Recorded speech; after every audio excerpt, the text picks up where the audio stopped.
नक्कली अङ्कल पनि यहाँ हुनुहुँदो रहेछ, हतियार बोकेर बसेको, भाला हान्नुहुन्छ फेरि। भगवान हो, चिन्दिनँ नि त्यस्तो भगवान त। राम्रो ठाउँ बनाएछ यार यहाँ त। 8-9 वर्ष अगाडि आउँथेँ, राम्रो ठाउँ रहेछ है। ल यहाँ चाहिँ जोडीहरू पनि लगभग आउँदा हुने खालको रहेछ, यसो टाइम पास गर्नलाई। यता एकदम दामी बनाएछ अरे यो ठाउँ त यार। आहा, पहिला उ त्यहाँनिर क्या,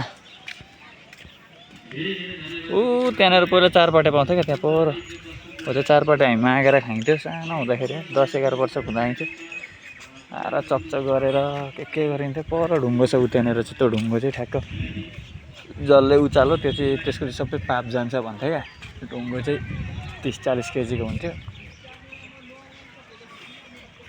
दामी रहेछ ल ठाउँ चाहिँ। यता जोडी हुनुहुँदो रहेछ। अब जोडीहरू त के भ्लग निकाल्नु होइन।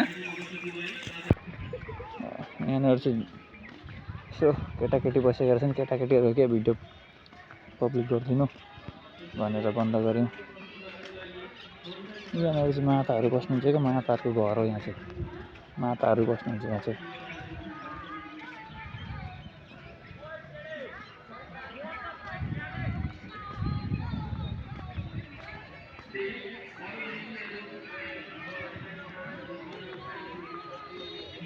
यस्तो छ, ठिक छ, ओके। आउनु होला, घुमिदिनु होला, पर्यटक स्थललाई अझै सुन्दर राम्रो बनाइदिनु होला। यस्तो फोहोरहरू चाहिँ नबनाइदिनु होला। यहाँ कहीँ खाएर फालेको देखिरहेछ फोहोरहरू, त्यस्तो चाहिँ नगरिदिनु होला।